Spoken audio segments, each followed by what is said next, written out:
그러한데 주께서 이것들을 마음에 품으셨나이다. 이 뜻이 주께 있는 줄을 내가 아나이다. 내가 범죄하면 주께서 나를 죄인으로 인정하시고 내 죄악을 사하지 아니하시나이다. 내가 악하면 화가 있을 것이오며 내가 의로울지라도 머리를 들지 못하는 것은 내 속에 부끄러움이 가득하고 내 환난을 내 눈이 보기 때문이니이다. 내가 머리를 높이 들면 주께서 젊은 사자처럼 나를 사냥하시며 내게 주의 놀라움을 다시 나타내시나이다. 주께서 자주 증거하는 자를 바꾸어 나를 치시며 나를 향하여 진노를 더하시니 군대가 번갈아서 치는 것 같으니이다.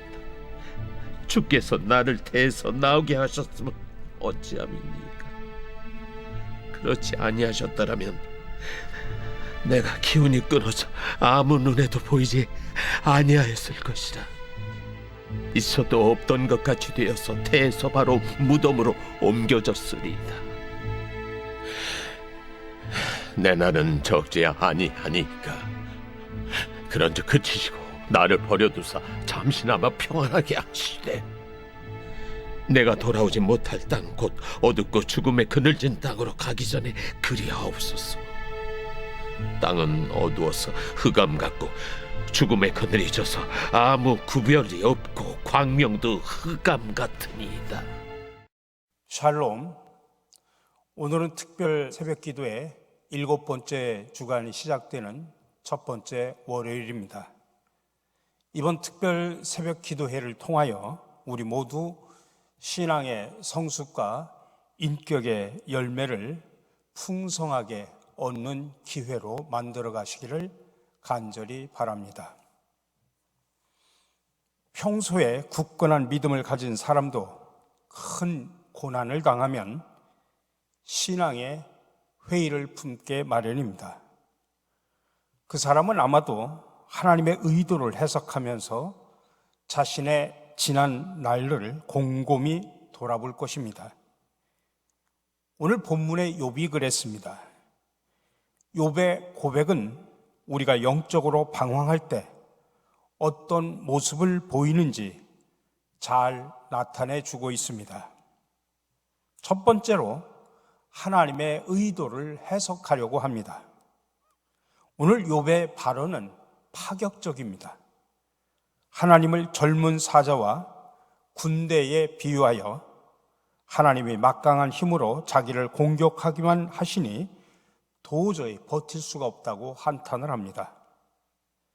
이 말에는 자신이 무죄하다는 전제가 깔려 있습니다. 아무 잘못 없이 고통당하고 있으니 억울하다는 것입니다. 결국 욥의 신앙관도 그를 정죄하는 친구들과 다르지 않습니다. 인과응보의 원리를 기본 전제로 깔고 한쪽은 죄가 있으니 고난당하는 것이라고 하고 다른 한쪽은 죄가 없는데도 고난당하니 억울하다고 토로하고 있는 것입니다. 이러한 신앙관을 바탕으로 욥이 끊어낼 수 있는 결론은 하나입니다. 자신을 파괴하는 것이 하나님의 의도라는 것입니다. 그는 자기 신앙관을 바꿀 생각은 하지 못했고 하나님의 의도를 오히려 곡해합니다. 그런데 이런 모습이 우리 속에도 있습니다. 하나의 현상에는 수많은 원인과 복잡한 맥락이 있지만 우리는 그것들을 모두 사고할 수 없어서 단순 명료한 이유라도 찾고자 합니다. 하나님의 의도를 바르게 알고 순종했던 이는 예수 그리스도 오직 한 분입니다. 그분은 당신이 이 땅에 대속물로 왔음을 아셨기에 아무 죄가 없음에도 묵묵히 하나님의 뜻에 순종하셨습니다. 우리는 사실 하나님의 의도를 잘 모릅니다. 그래서 욥처럼 억울할 때도 있고 하나님의 마음을 오해할 때도 있습니다. 이런 과정은 불가피합니다. 다만 영적 방황 끝에는 반드시 더 실질적이고 확고한 믿음을 가져야 합니다. 깊은 고민이 없는 신앙은 오히려 공허합니다.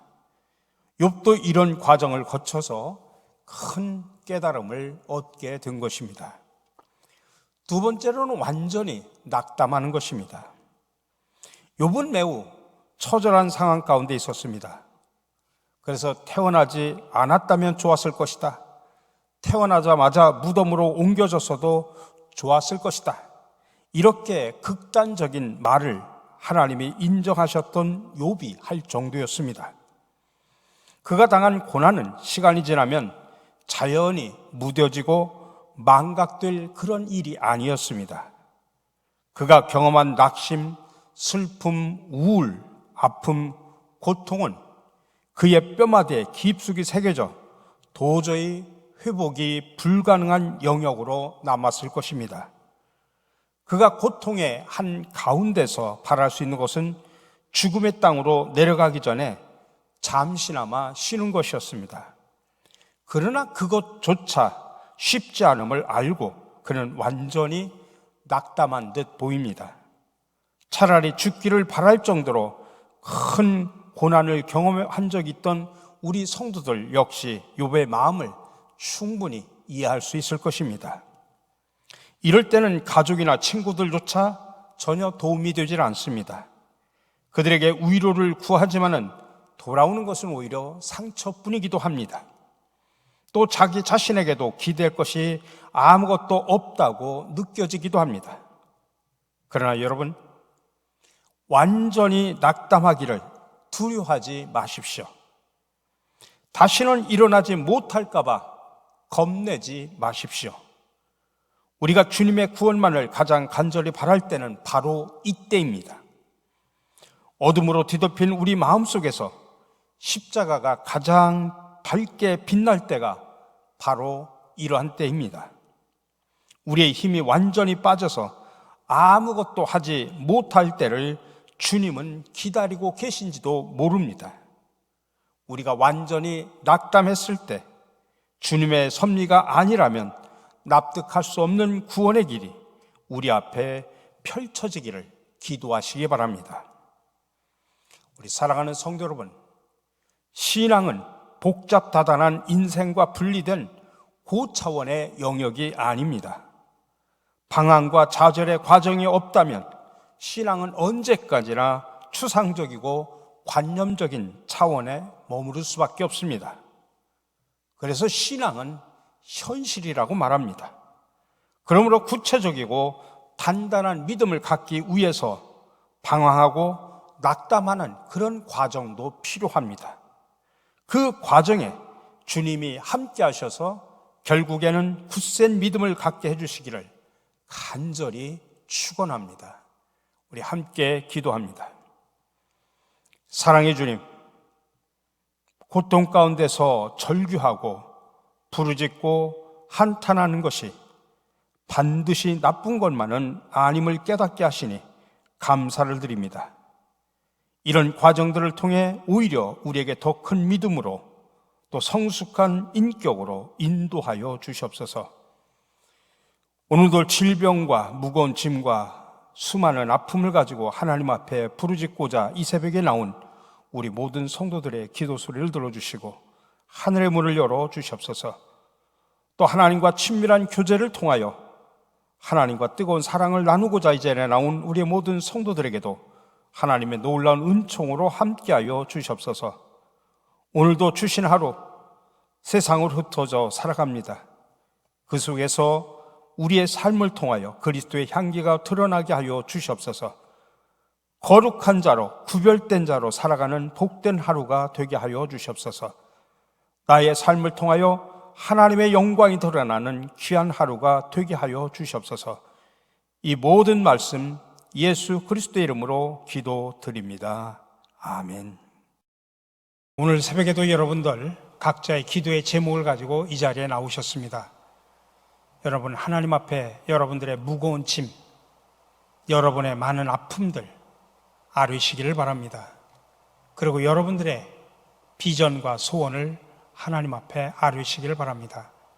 각자의 기도의 제목을 가지고 기도하시면서 자유스럽게 마무리하시고 돌아가시기를 간절히 바랍니다. 함께 기도하겠습니다.